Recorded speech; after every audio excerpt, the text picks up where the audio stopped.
For 2 decades, the big one has reigned supreme as the tallest roller coaster in the UK.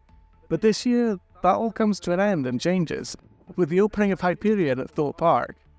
It's still a few months away though, so for now, this is still the tallest roller coaster in the UK, and it's worth discussing. It's a very strange and unusual ride. Let's take a closer look at its layout. The big one rises to a height of 213 feet before you experience its twisted first drop of 205 feet, turning 90 degrees to the right. At the bottom of the drop, you pull up into a long straight section of track that takes you up to the top of the first hill, before cresting the top and entering another long straight section where your speed builds up before a gentle turn to the right. Next up is the ride's turnaround in the form of a long banked left turn that's close to the park entrance. As you exit the turn, you dip down slightly before pulling up into another long straight section of track, where at the top, you gently turn to the left before descending in a dip. As you once again build up speed, you pull up into another drawn-out hill with a curve to the left, before dropping and turning slightly to the right as you pass under the ride's lift hill. Next is another drawn-out hill with a slight left turn that tightens slightly on the exit, before you pull up into the ride's mid-course brake run. As the train's speed is trimmed, you come out of the brakes and drop into a 360-degree tilted helix to the left. At this point of the ride, you get some interesting views of fake animals that you see on the park's miniature train ride. Next, you go up and down another drawn-out hill before reaching the ride's finale with a curved shallow drop to the left, through a tunnel, right before you pop up into the final brakes. Its name is no joke really, it's a big ride. The big one, or to give it its full title at the time, the Pepsi Max Big One, opened back in May 1994 and officially broke records as the tallest and steepest roller coaster in the world. It's since lost those records, but impressively, it's now the longest roller coaster in Europe. On the website, Pleasure Beach Resort claims some, shall we say, interesting statistics, with a height of 235 feet and a maximum speed of 85 miles an hour. Which is not exactly correct. The 235 feet claim isn't the height of the roller coaster, but instead it's the height from here, sea level. This is not how coasters are measured, otherwise I could quite happily claim to have ridden a roller coaster over 8,000 feet tall at Six Flags Over Mexico. That 235 foot boast has had some consequences however. The big one lost the European height record to Silver's in 2002, which was built to a height of 239.5 feet, and it's possible that it was built a little taller than it needed to be, when a height of 214 feet would have done it. The 235 foot claim is almost certainly responsible for the height of the UK's successor though, Hyperia, which now stands at 236 feet. That's certainly no coincidence. The 85 mph claim though is just bollocks.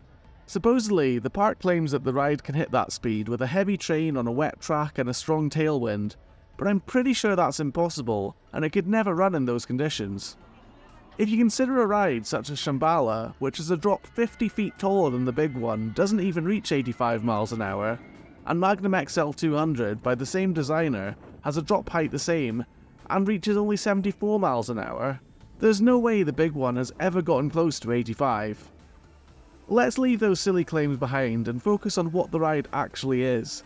A 213 feet tall coaster with a 205 drop and a top speed of about 74 miles an hour, which are still respectable statistics.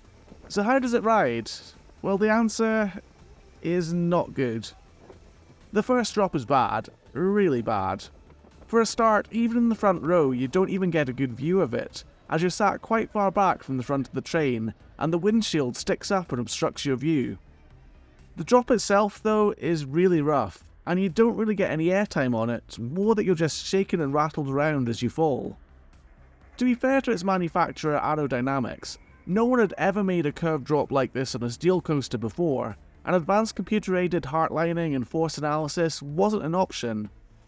If you've ridden Arrow coasters before, such as the Mine Trains or Loopers, you'll know that they could make straight track reasonably well, and can make hills, but adding a twist into the mix is going to lead to roughness, and it was a bold choice to make the big one with this curved, twisted 205 feet drop.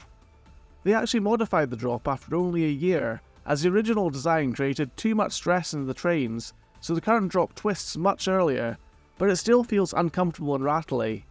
That explains why the supports look really quite strange on the first drop. What follows after the drop is also quite disappointing. The hills in the big one are simply the wrong shape. The first hill is massive, but it's a huge obtuse triangle and doesn't have the shape required to give airtime. If you're very lucky on the first hill, you'll get the faintest whiff of air as you go over the top, but usually it just feels like a long straight hill with no forces. It's the same story for each one of the subsequent hills, where the train just coasts over them, providing almost no airtime at all. The only place I've ever felt any decent air on the ride is in the front row as you pop up into the mid-course brake run. So is there anything that the ride does well? I think the speed sensation you get whilst riding is good. It feels fast, and the wind you get on the coast really makes the coaster feel that little bit faster. It also stays close to other rides and pieces of structure that fly past close to you, so that really adds to that speed sensation. I suppose it also makes good use of the space available, as it stretches from one side of the park all the way to the other, and it's hard to imagine it would be possible to fit in a ride any larger within Pleasure Beach's boundaries. To me though, it just makes no sense that this coaster was built 5 years after Magnum XL-200, and the rides are so different.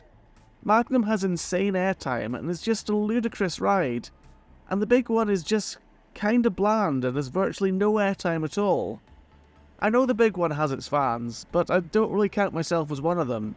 It's not a bad ride per se, and I'll always give it a go when I'm in the park, but it just feels like such wasted potential when you could have had a crazy airtime filled ride, and instead you have this long drawn out coaster with the same level of airtime you find on a monorail. The big one is now approaching its 30th year anniversary, so what does the future hold for it? Sadly, I don't think it looks great. I've heard rumours that the park was once in talks with RMC about modifying the ride, but the cost was too prohibitive, and I can see why. With nearly 5,500 feet of track to replace, which would make it nearly as long as Steel Vengeance, and with that track spread out over a much larger area, the cost would be really high. Instead, Pleasure Beach has opted to gradually retrack it section by section, with similar track manufactured in the UK.